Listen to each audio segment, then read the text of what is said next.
I just had a couple of announcements. Uh, Jason, can you hear me? If you could advance that slide, or whoever's driving the boat there. I got you. There we go. Okay, one more or two more, wherever. Yeah. Okay. Yeah, I guess just back up about the PDHs. And this was, if you're on the Energy Forum, this is in the same method as before. You can go in the comments or the chat section on the Zoom and send that information to Lee. And then, Jason, if you could advance one more. If your PDH is for out of state, please email Lee at the email address here on the screen,llopez37@central.uh.edu with subject line STS meeting PDU. If you could go one more, Jason. If you have questions during the presentation, please, I'll be keeping track of questions, and just please send those to me in the chat.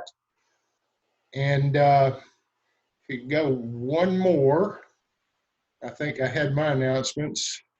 Yeah, I talked a little bit about future STS operations.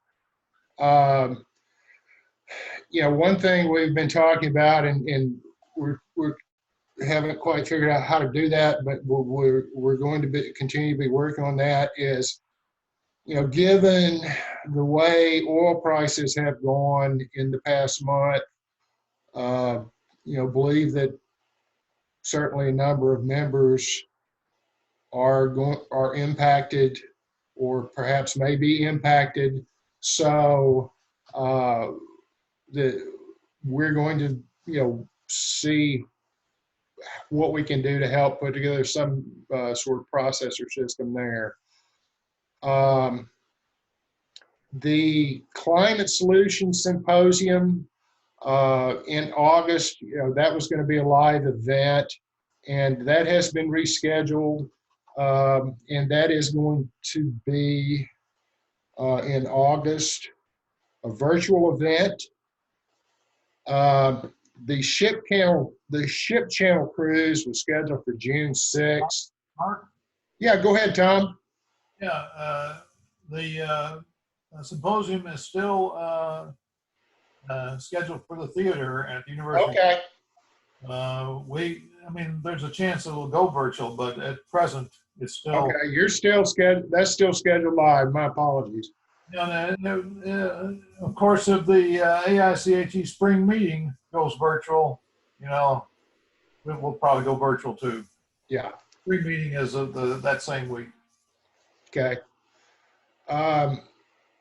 Moving on, the ship channel cruise was scheduled for June 6th. That has been postponed. Looking at perhaps June, July. When we get any granularity on that, we'll be getting that information out to the membership. The Southwest Process Technology Conference, I think the decision's been made that that will be a virtual event. And there'll be some information coming out on that. That's about all I've got.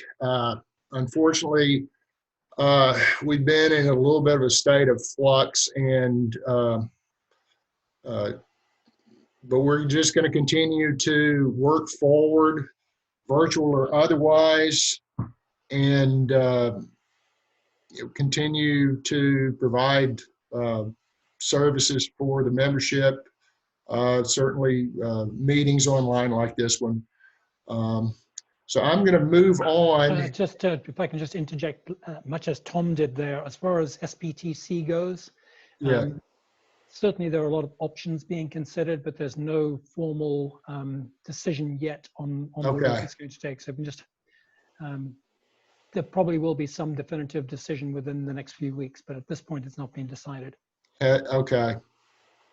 All right. That wasn't my understanding, but okay. Anyway, moving on, our speaker, and Jason, appreciate you agreeing to do this online for us.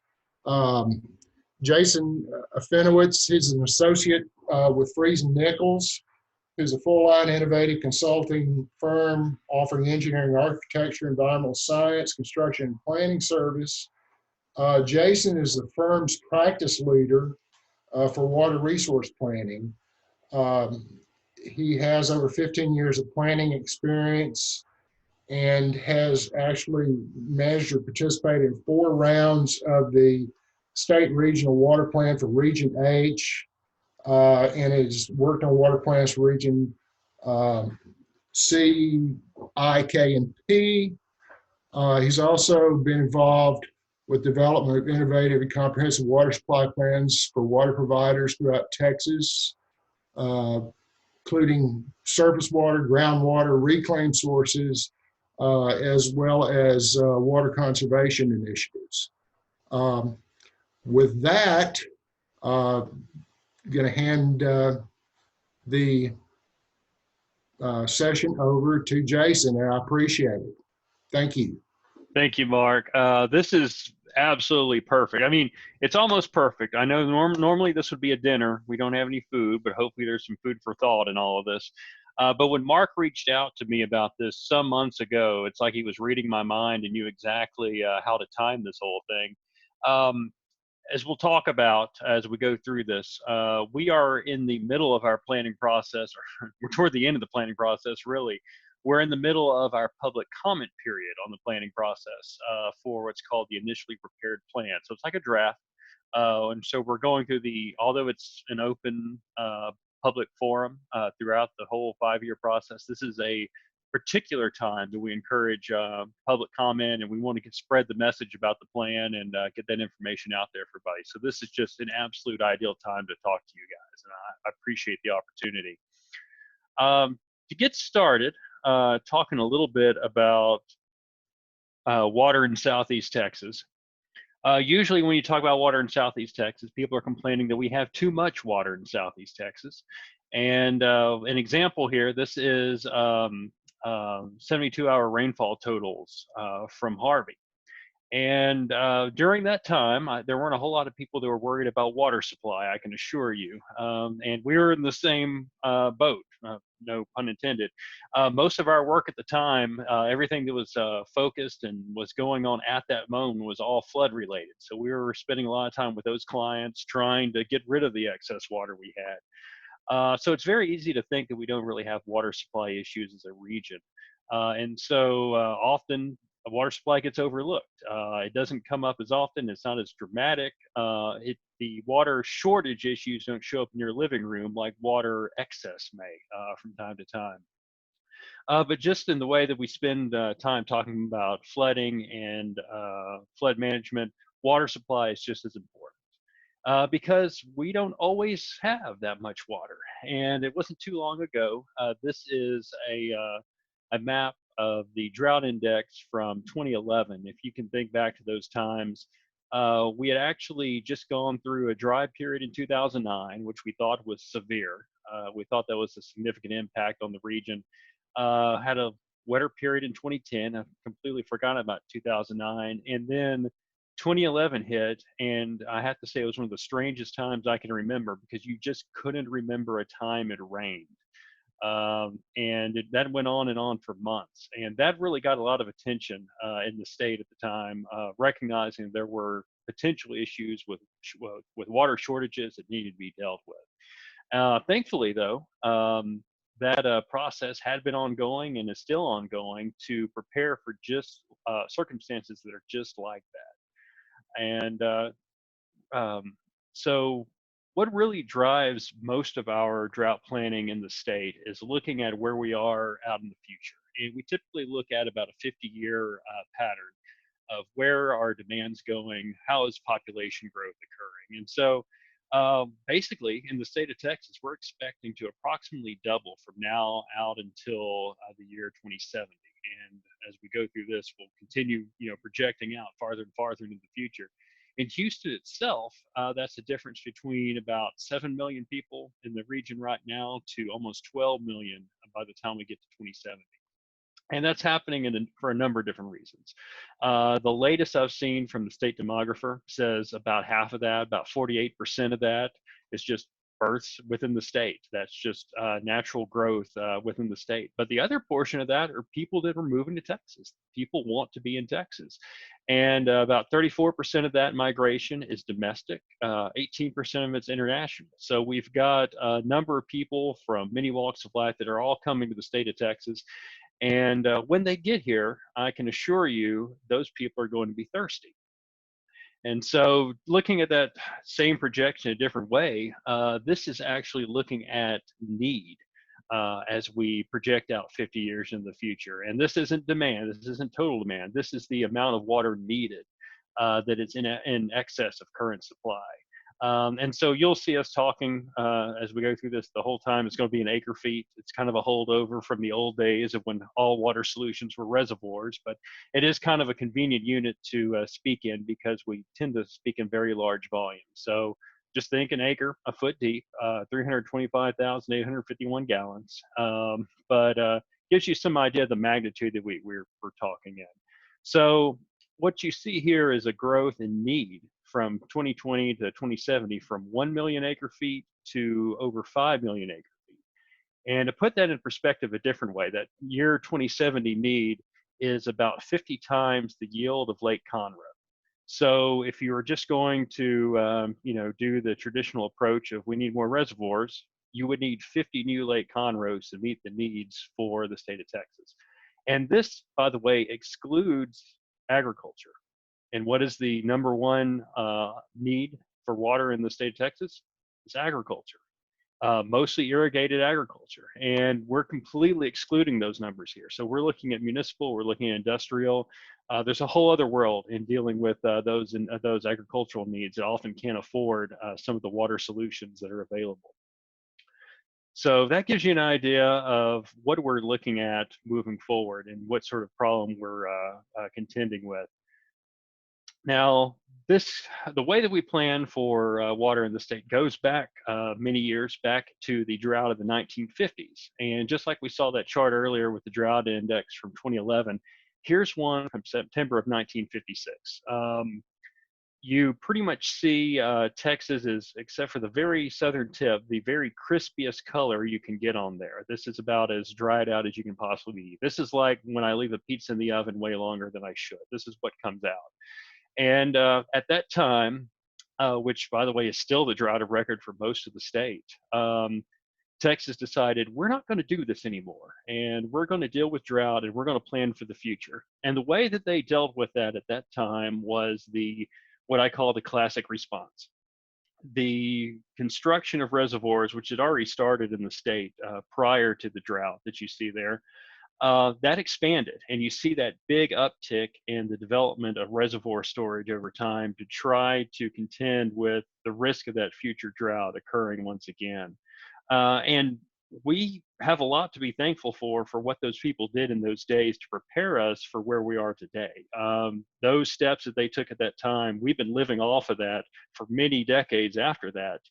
And it's impressive to see how that's carried us as far as it has. Now, that's great, but there is a limit of conventional wisdom there.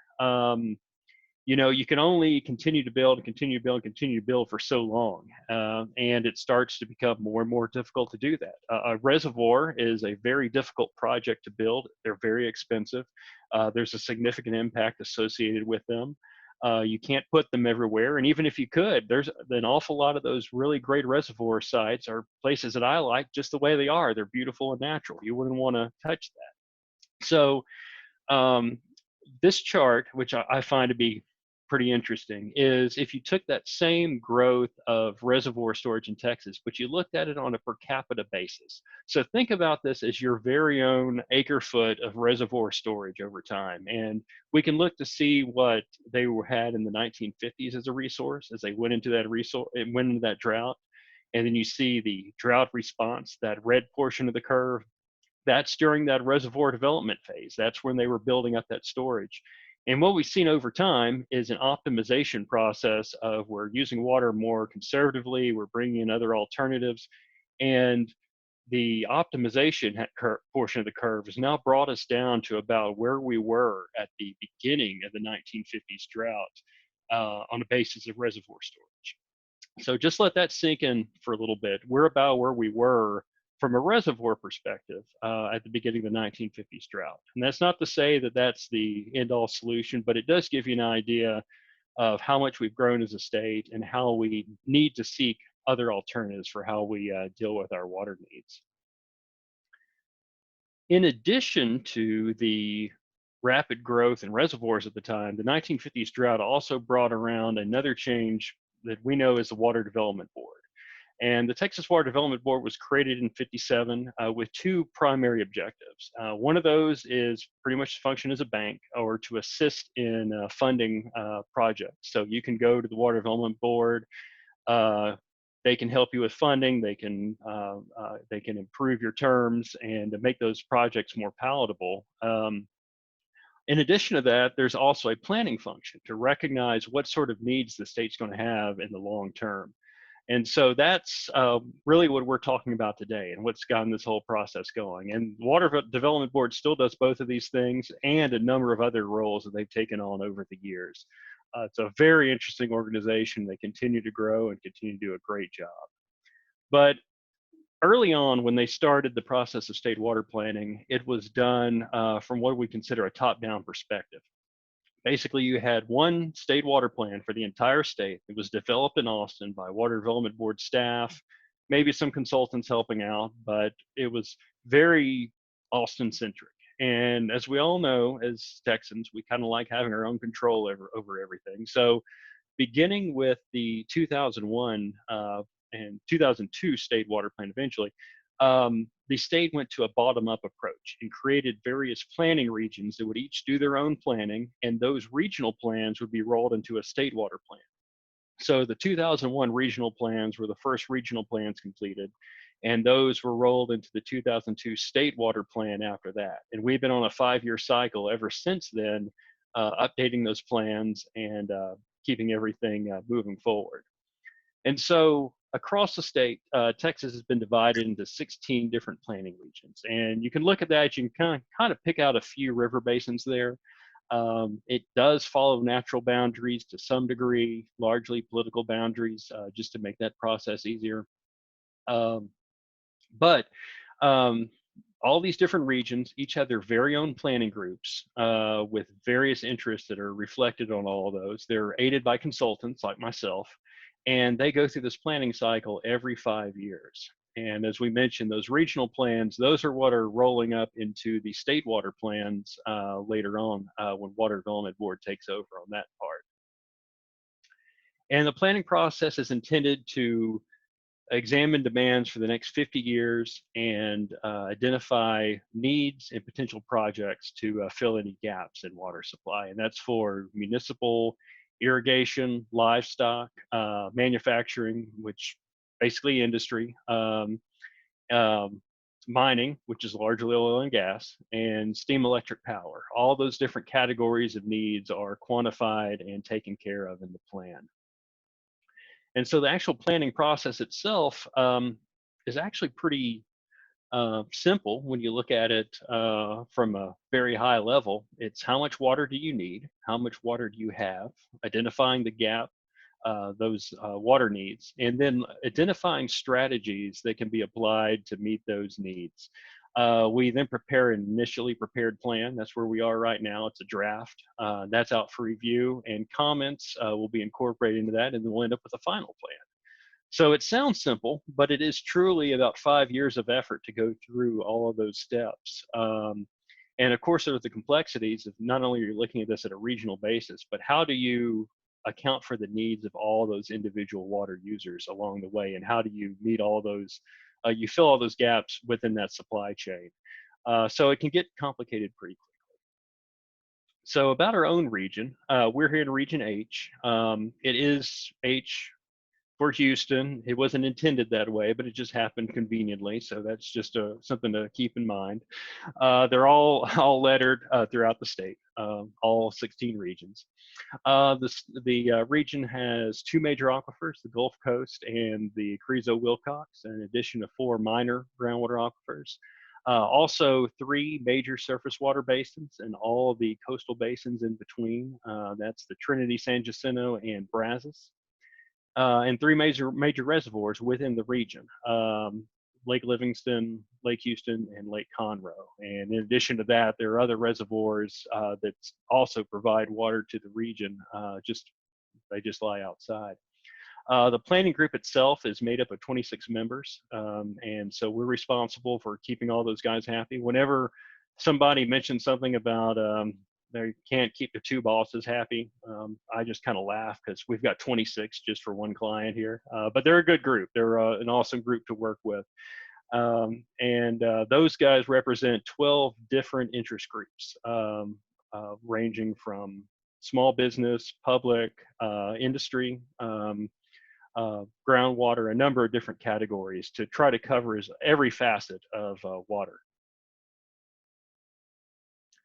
So population growth and water demands, I don't think you'll be surprised to know that we are continuing to grow as a region. And a lot of that growth is occurring in the suburban areas. So that's really transforming some of those counties like Fort Bend and Montgomery. They're very different than they were just a few years ago, and that's only going to escalate from here. But an awful lot of that growth is also occurring right in the core of Houston. So you see on that exhibit to the left a little bit explaining just where all that's occurring. And that's how we're getting from that 7 million to 12 million. But those people aren't just going to be here and hang out. They're going to want jobs. They're going to be, providing for the local economy. So you've also got the growth of industry and everything else that comes along with it. So that's how we ultimately get to over 3 million acre feet of demand by 2070.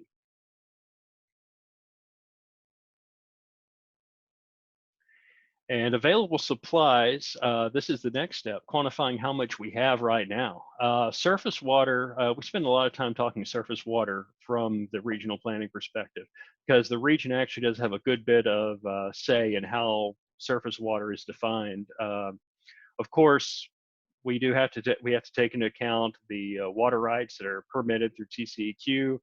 But there's actually a set of tools that we use called the water availability models that account for those water rights, their time priority, the actual hydrology of the basin. And those tools are used to run those water supplies through a simulation of the drought of the 1950s again, as we consider that the drought of record. And so the surface water supplies that are represented in the plan represent the water that you could expect during that most extreme drought period. So it's a fairly conservative approach, even though the period of record for that is only the past 60 years or so. But it is still a very useful tool and a good way of approaching this. Groundwater is a little bit different. Groundwater actually has its own process. I could give a whole other presentation on that sometime, but groundwater has its own 5-year process, just like with regional planning, to evaluate water supplies and determine what groundwater availability is. And so the regions are actually fed that information by what's known as the groundwater management areas. So those 2 processes have to work symbiotically. And then third, also recognizing the use of reuse, reclaimed supplies. This has traditionally been a very small amount. It's continuing to grow every cycle, and I expected it to keep on doing that over the years. But this is indirect, direct reuse, and this information is mostly coming from water use surveys and also projections for use of existing water rights. And keep in mind, these are the existing supplies. There will be strategy supplies that come on top of this later on. So now, if you flip back those past 2 tables, I'm not going to do that. But you'll look at 27 and you'll say, well, we got about 3 million acre feet of demand and 3 million acre feet of supply, so we're good, right? Well, this is where it gets more complicated in looking at all those different connections and making sure all those users on the demand side can actually utilize the water that's there. And that's not necessarily the case. And so that's how we end up with projected water needs. And this plan is looking at something of almost 900,000 acre feet of need by the year 2070. And of course, this is dominated by the core of the Houston area, as you'd expect. It's also dominated by municipal needs, although there are needs represented in practically all of the categories.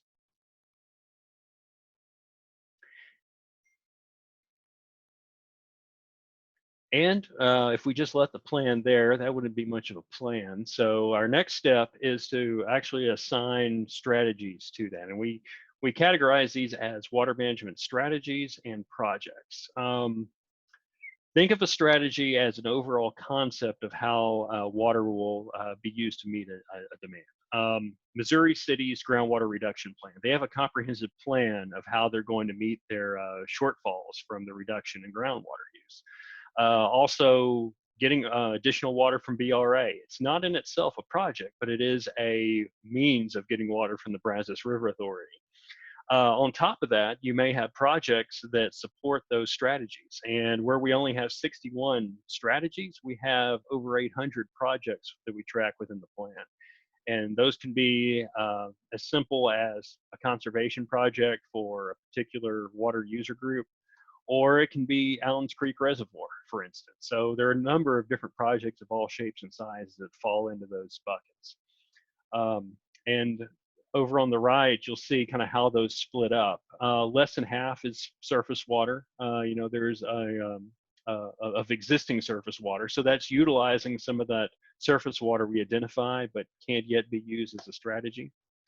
Also, the development of new surface water, reuse is a significant component in the future. Conservation is as well, just recognizing the capabilities and using the water we already have to its greatest degree. So going through those projects, I'm not going to go through all 822 of them, don't worry. But there are several that are kind of worth talking about at the higher level. In the conservation bucket, the municipal conservation has always been significant, and that's partially the baseline. Some of it's just occurring because people, when they replace faucets, they are using lower flow faucets. They're buying more efficient appliances when old ones wear out. So part of that is just happening without us doing it. There are also advanced measures that are coming from prescribed conservation practices, also water loss reduction, fixing leaky pipes, and also conservation for irrigation. Rice is the most significant irrigation demand for water in the region. So, practices to increase on-farm efficiency help out there. Now, you'll notice as we talk about this, what about industry? We'll come back to that. Save that question because we're going to come back to it. We have a good bit to talk about later on that. Very important role, but it's not showing up in this. The other category, reuse here, that includes both direct and indirect. We're not quite at a point of direct potable reuse here, but there's an awful lot of non-potable uses for it, and a lot of indirect reuse where it can be discharged to a natural water course and then picked up downstream and used for a number of uses. This one almost seems to contradict itself. I always get that question. We have groundwater development, but we also have groundwater reduction plans. Well, what we're doing is we're optimizing groundwater use. In some areas, groundwater continues to be a viable source of water, and there are projects that are being developed for it. In other places, we're using too much, and we have to reduce that usage, and we're shifting to alternative supplies like surface water reuse there. And so there are two different sides of this for sure. We're also utilizing resources we haven't before. There's consideration of aquifer storage and recovery, storage of water in the ground, development of brackish groundwater as well. So looking at lower quality formations that might be able to safely provide water.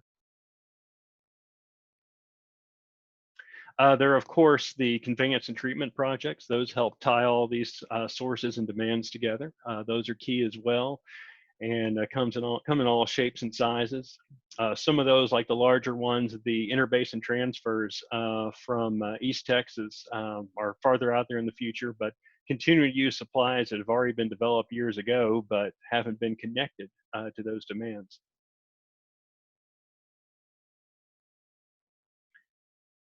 And then finally, the traditional surface water projects people think of. Some of those reservoirs, Allen's Creek Reservoir is the only major reservoir recommended in the plan, although Dow is working on their reservoir expansion right now, and there are several other projects like that going on in the area.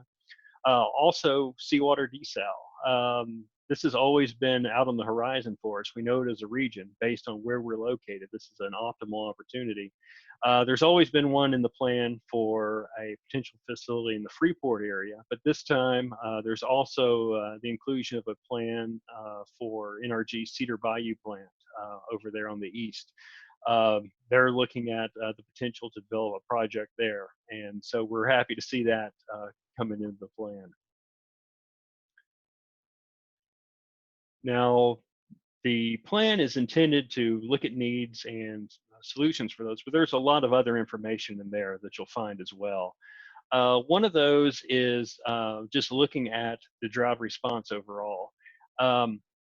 This section is just focused on examining that drought of record from the 50s, which for this part of the state is still the drought of record, and also preparations for drought. Drought contingency plans, responses, and also making recommendations for water users on how they can deal with drought and what sort of measures they may want to incorporate. There's also a whole chapter that's on recommendations, and two of those that kind of stand out and are all required in the plans are consideration of unique stream segments and unique reservoir sites. And these are kind of polar opposites of one another. The unique stream segments is intended to protect streams of unique ecological value. These are all the pretty pristine areas that we want to protect as a state. And so the region has identified several of those and has done for several water plans now, included those. As I said, there's only one reservoir that's recommended within the region for this plan, and that's Allen's Creek, and it's identified as a unique reservoir site, and that's to protect it from any other activities the state may perform that would prevent that from being a reservoir site in the future because of its importance. In addition to that, there's a long list of recommendations from the administrative, legislative, and funding side because there's a lot of water that's all the politics. And this is, we'll talk about this a little bit more later on, but it's key to keep the state moving in the right direction on water policy overall. So this whole plan, it does come at a cost. The Region H plan has identified over $20 billion worth of projects over the next 50 years to accomplish all of these strategies and projects that have been identified. And this is really to ensure protections from droughts like the 1950s. Well, although we don't summarize it here, there's a whole report that's performed within the study that looks at what happens if you don't incorporate these plans. What is that risk? And that's from not just the hydrological drought of the 1950s occurring, but just the drought condition that occurs of as growth continues, what if there isn't enough water on a day-to-day basis to meet those needs? And so those impacts are far outweigh what we see, you know, for the overall cost of the projects, even in a year or two. It's staggering. So that's the reason we do this. That's really why this process is so important, to identify what those needs are. And so as we move on from here, those water providers that have those projects in the plan, those will be surveyed so Water Development Board can get a better idea of how they expect to fund those projects. And if there is some funding assistance the board can provide. So right now, all of this documentation is included in what's called the initially prepared plan. It's a draft. It's on the Region H website, which is at regionhwater.org. Also, as required by the process, those are deposited in various places throughout the region, and so you can get your hands on a paper copy if you prefer. There's also a public hearing process, and we actually just had our public hearing for the plan April 23rd. But public comments are going to continue through June 28th. So be sure to take a look at the plan, comment. We definitely appreciate any input we can get there. And a couple of ways of submitting comments. Can always do that in writing. Also, we're always interested in your questions and info requests. And for either of those, really, if you have a comment, if you have a question, we're always available at info@regionhwater.org for all of that. But that talks about the plan. And so I want to spend the next few minutes kind of going through a little bit of history to talk about not just what we do from a planning cycle, but give a little bit of history of where we are as a region, how we got here. It's an interesting story, how we've dealt with water supply in the Houston area. And so when it all started, and we're going all the way back to the Allens and the founding of Houston on Buffalo Bayou. Buffalo Bayou itself was seen as a limitless supply of water. And that was not only was there the advantage of the opportunity for a deep water port in the area, but also the available water supply was seen as a great asset. And so this was considered a selling point for the region. But of course, over time, you could copy the story from so many other places throughout the state, throughout the country, and throughout the world. As areas develop, they become more urbanized, pollution increases, runoff, direct discharges, the water quality is greatly degraded. And so that's exactly what happened. People didn't see Buffalo Bayou as that clean supply of water anymore. And it was in 1887, Henry Thompson drilled the first well into the Gulf Coast Aquifer.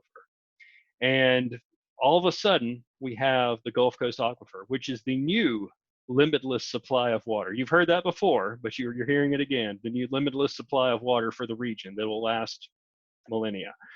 And so a large amount of the Houston area then continued to develop on groundwater. And we still see that pattern today, as opposed to like we see in the Dallas-Fort Worth Metroplex, which is very different. Now, at the same time, even though groundwater was a significant resource, there were several projects going on. Lake Houston was completed in 1954, Lake Livingston in 1969, and then Lake Conroe in 1973, the three major reservoirs within the region. Also, around that same time, the East Water Purification Plant, Houston's first major treatment plant, was opened doors in 1954. So right along that time, you start to see this introduction of surface water again as a resource.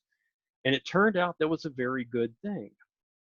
By the 1970s, subsidence was becoming a significant issue throughout the region.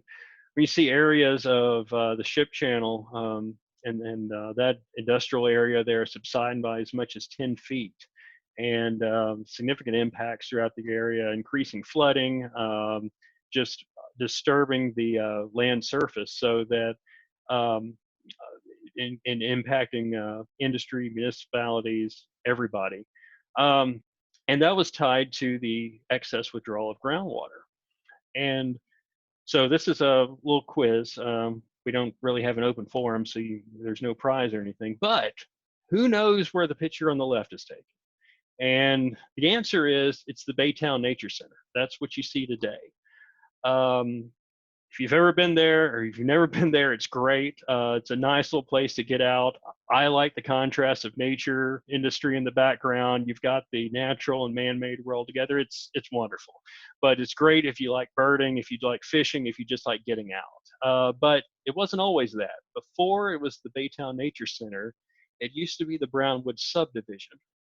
It was the Brownwood Subdivision until it got to a point where subsidence had caused so much of a reduction in the land surface there that anytime a storm came through, the flooding was horrendous. And so over time, those homes were demolished. Eventually that was turned into the Nature Center, but even today, you can go there and you can see the remnants of those homes that were there.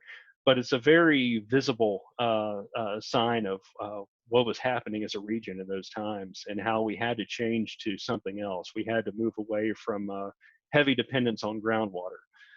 And thankfully, because of those resources that had been put into place, there was an opportunity to provide alternative water supplies to move away from groundwater use. So where we stand as a region today, it's still heavy in groundwater, but there are also ties to surface water resources. And you kind of have a split. You have a portion of the region that's provided surface water from the eastern basins, Trinity, San Jacinto, and you have a portion that is provided water from the Brazos. And if you look at that red line on the left, that's kind of where that split is occurring in general. And that division between one side of the region and the other is really key in recognizing, the different water challenges. In the east, you typically have a wetter condition.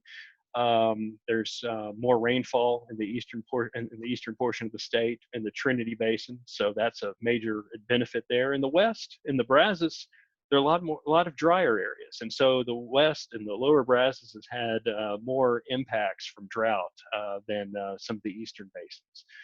In addition, there's also the convenient fact of the DFW Metroplex is upstream in the Trinity Basin, and they're always flushing, and that's an advantage for us when it comes to water supply. We may not like to think about it, but it's true. And so today, you have a region that's connected in a number of different ways, from the natural surface water resources to the final demands. And this is, like I say, this is the simplified version of how all these things connect together. There's so much more to this, but this is what we try to capture in the plan. And so with that, we get to the take-home messages from all of this. When you leave here and you've forgotten all of this, because only nerds like me track this on a regular basis because we like it. What are the key things to think about as you're working in your own jobs and just your day-to-day life? And one of those, I told you we'd come back to this, is conservation for industry. And really, you can divide conservation for any use into what's below the surface and what's above the surface. You've got that conservation that's occurring below the surface. Maybe we capture that as the changes in demands. Obviously, the demands are based on historical use. As that historical use goes down due to conservation, the future demand projections go down. And so all of that's kind of built into the process. But for irrigation and municipal, we have in this plan very clearly laid out prescribed approaches for those demand types. And for manufacturing, we haven't done that, not in this round. Now, in the last round, when we were working on the 2016 plan, it was the first time we had actually been able to put together a good projection of what manufacturing conservation may look like. And it was a significant component. That's that orange portion of the bars here. And we were happy to do that. Industry had a significant role that they played in the overall conservation portfolio for the region, which is appropriate because of the large amount of overall industrial demand. However, things changed in the 2021 plan in the way that future projections were done. The Water Development Board had done a study, and it identified, and rightfully so, that industry is producing more using less water. And I would say nationally that's true. If you look at it from a macro scale, that makes perfect sense. What has transpired though is that observation has been used to limit the growth of the manufacturing demand curve for all the regions in Texas, including Region H. The blue line that you see on the right represents our demands this round for manufacturing, where the gray line above that represents the demands that were represented before. And what that comes from is a process of moving the 2020 curve out to 2030 with employment projections and then just keeping it flat. I personally don't think that's very representative of what we see in the Houston area, not with the requests for water that our clients are getting, not with the news of plant expansions on such a regular basis. But nonetheless, these were the projections we were left with. And because of that, there was a reluctance by the region to want to further reduce those demands anymore. So I want to make it very clear there that the region recognizes the potential for industrial conservation and sees the importance of that. However, it also we also have to recognize that the current demands don't truly show what the full potential of industrial demand is. And so these numbers, where they're coming from ultimately is in historical use projections or use estimates. These are collected by the Water Development Board. And, generally we don't have direct information from industry on what their 50-year projections are. One, how are you just going to know the market for 50 years? But there's also a concern for privacy of information. We recognize that as well. But the Water Development Board is able to collect information on water use. And so this is actually the primary source of data that we use for doing those future projections. So another one of the take homes I want to put out there is just the importance of this information to the overall planning process for the entire state. And although we know it's required and everyone is supposed to do it when they receive a survey, make sure that gets done. That is of the absolute greatest importance to us, and that's greatly appreciated. Because when it comes down to it, the job of water planning it's a difficult one, and it's essential. And it's largely essential because of how long we have to plan for water projects. Looking at reservoirs, going back and using that as our example again, reservoirs are a minimum of a few decades to get developed of any project of significance. And where you may have a water need that comes up in the next 5 years, if you have 10 MGD of need and your water provider doesn't have it, they may be on a 5, 10, or 20-year cycle to actually get that project implemented to provide water to. So I want to make it very clear, it's very important to keep the process of communication open in discussing your water needs, your future water needs with water providers, and making them very aware of what those needs are going to be, so that they can take the proper steps and properly plan for what your water use is going to be in the future. And there are several ways of continuing that conversation, not just with your water provider, but also participating in regional planning. I've shown you the website before, regionhwater.org. Also, we have that initially prepared plan out there right now, and constantly public meetings throughout the process, at least quarterly, usually more often than that, as we're really working through some of these things. And there are 2 representatives on the Region H planning group that are dedicated just to industry. One of those being James Coleman from ExxonMobil, and the other Glenn Lord from Dow Chemical, both very active in the group and active in the water business in general. And water does have its own industry. We just like oil and gas gets together and they discuss the ins and outs of the business. We do the same thing on a regular basis, talking about trends in the industry, policy changes. And one of those forums that we use in Texas is the Texas Water Conservation Association. They have an industrial panel. There's are great opportunities to participate with them. In fact, I know Glenn is a very active participant in that, for instance. And anything that we can do to cooperate with industry helps not just water, but also helps business as well.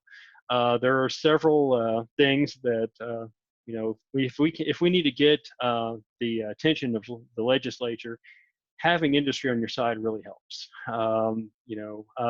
It really gets attention. Recently in the past several years, the Brazos River added a water master that helps regulate when water is pumped and diverted from the river and who can pump when.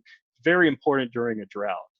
And a large portion of getting that done and getting that accomplished is due to the active role of industry in that conversation. And so anything to help out there is greatly appreciated.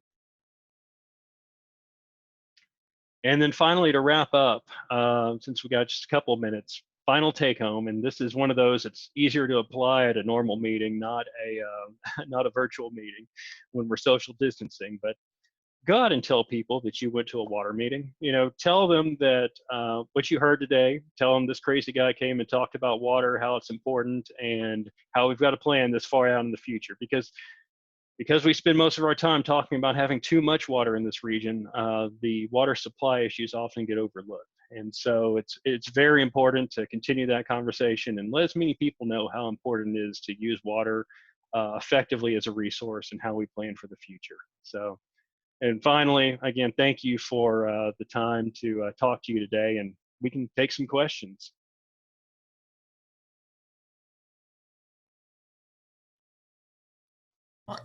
Jason, thank you very much for that presentation. I've got several questions that I've logged here, and I'm just going in chronological order. First question is Texas groundwater becoming more brackish? It's definitely going to vary from region to region. Overall, we tend to withdraw more groundwater than we allow to recharge in the state. And so that means most areas we're working at a deficit. And it just depends on how we're managing that deficit in sustainable groundwater. Some areas are very aggressive in the way that they intend to have, in 50 years, they're going to have 50% of their available supply around. And in others, you know, they're looking at a much less aggressive goal than that. We're kind of more complicated in this area because it's not just about total supply. In fact, we run into many more issues long before we run out of groundwater per se. You start to run into situations where the drawdown makes it cost prohibitive to pump groundwater at a certain point. There's also, of course, the risk of subsidence that we talked about. You know, so there are a lot of complicated issues there, but I would say that we are using more water, using more groundwater, more than we can replenish. And because of that, there are some quality issues that do tend to come up, but it varies from region to region. Okay, thank you. Next question. The population growth seems to be extrapolated linearly, but is that appropriate given the baby boomers are a large fraction of the population and will be disappear in the next 20 years or so? And that's a good point. You know, the linear fashion of that chart is actually just an abstract of the data. The actual information behind that comes mostly across the state from a component cohort methodology that the board uses based on birth rate, death rate, and in and out migration. So it's a fairly complex model they use for that. Now, on top of that, the Houston area uses a more complex method. We're the only region in the state that does our own population projections for this process. I'm proud to say I was part of that process last round, and we're actually working on that again. It's being done through the Harris-Galveston Subsidence District. They're working with the University of Houston and a firm called Metro Study to take both short-term and long-term projections for the Houston area at a number of different scales. So it's anywhere from the census block to individual communities. It's a very detailed analysis of how population is going to play out in this area over the next 50 years. So it looks very simple, but there's a lot more meat behind. Okay, thanks. Next question, I'm going to have to kind of paraphrase this, but has limiting the size of lawn in residential areas been considered? I'm sorry, what was that? Limiting the size? Limiting the size of residential lawns been considered. Apparently some other areas do that. That's right, and we haven't looked at that for the Houston area. We have worked with other clients in other areas that have looked at just that thing and what development trends mean over time. And it's absolutely true that you know, people tend to use more water on larger lawns. Now, I think before we even get to that point, there's an awful lot to be done in outdoor watering, just because people don't fully understand their actual water needs and what it gets applied.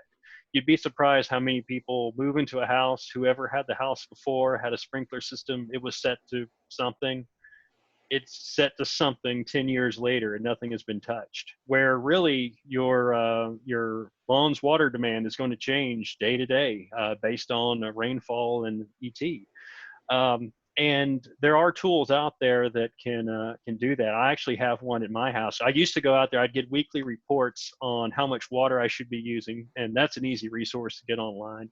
And I'd go out there, I'd dial it in at just the right percentage, and I was so proud of what I was doing, thought I was doing a good job. And then I got this smart controller a year ago, and at first I thought, oh, this is the default is to put way more water on my lawn than I am. This is going to be expensive.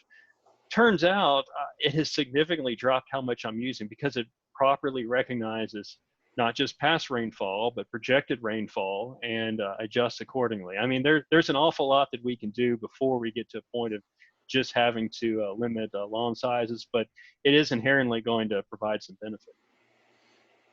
Great, thanks.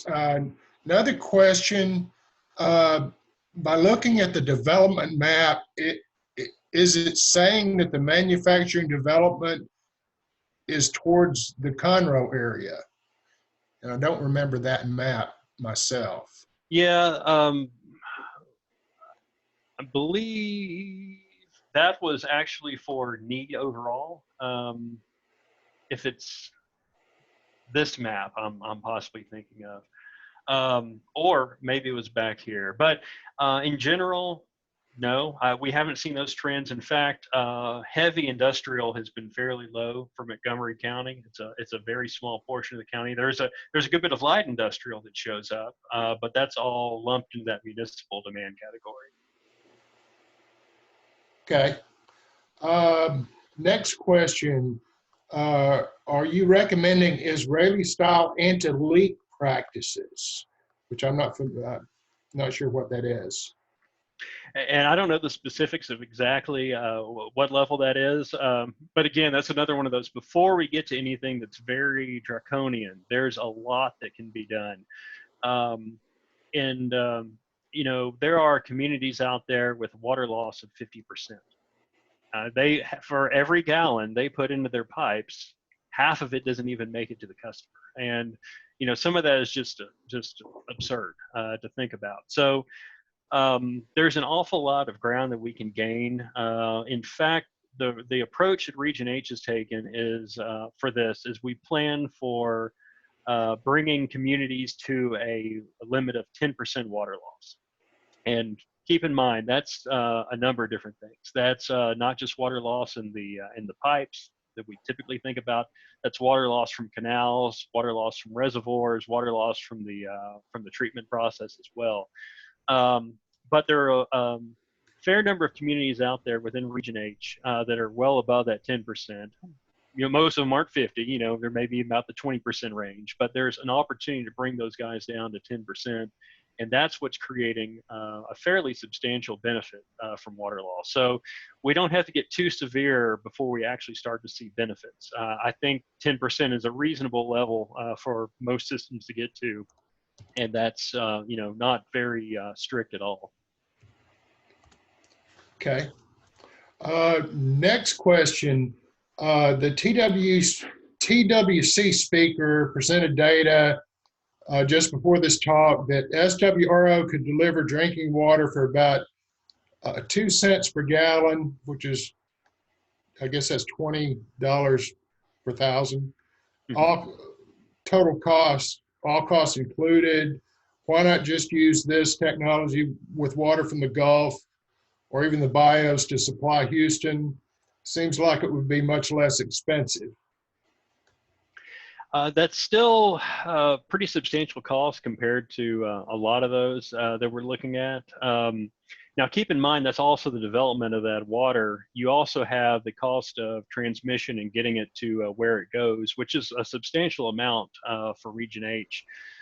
So I think it's going to be part of the portfolio. And I think any community that is doing their due diligence is looking at all the options, and that's including desal, and looking to see how that compares with their other options. And you really get to a point, I think, where it's not necessarily the cost that's the driver and necessarily looking for the very cheapest alternative. There's a certain value to having water supplies from desal just because it is the most reliable water you can get reasonably. So I think that needs to be part of the discussion, and I think it will continue to be. But I think some people are going to have to take a step back and really start from the very beginning in their planning and look at all the options, and that's happening. We'll see more and more. Okay. Let's see. I had one more question. Well, got a couple more questions. Had one just pop up. Does the group see where the future manufacturing development is coming in Houston so they can plan water usage accordingly?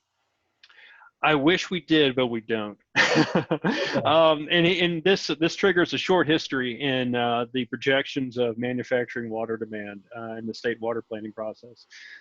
It is practically impossible for us to get details of exactly where industrial demand is going to pop up. The projections we were using prior to this were developed from an independent study funded by the Water Development Board many years ago. That looked at an economic model for industrial growth in the state. And so you got development patterns down to the county level, which were good. We were pretty happy with that, at least get you in the ballpark. And from there, we were able as a region to modify those as we saw fit. So we would get information from industry saying, yeah, there's this, but in addition, have you accounted for this? So we could put that in. Or there were, in some cases, especially, this isn't manufacturing demand, but for steam electric, where steam electric demand wasn't allocated right, and we moved that around. So we've got some flexibility. But the aggregate data we have been working with is at the county level. And that has continued through this trend. So we're now working with data that's only at the county level. And not only that, it stops projecting at 2030. So we can use any information we can get. And this is another one of those things to include in that conversation with the Water Development Board. You know, we as a region have been trying to get the attention of the board and saying, hey, we really need to do something about this. We don't believe these flatline projections. You know, if industry can participate in that conversation as well and urge the importance of looking at that growth, you know, that would go a long way also. Okay. Well, that was the last of the questions. I want to thank everyone for attending. And Jason, thank you very much for this presentation. I'm looking forward in looking through the water plan here. With that, this will conclude our meeting for May. And please continue to look at the AICHE South Texas section website as news is posted there. And also as news evolves, we will be sending that out on eBlast. In the meantime, please feel free to call me or email me if I can be of any help. And just want to say thank you to everyone and have a great evening.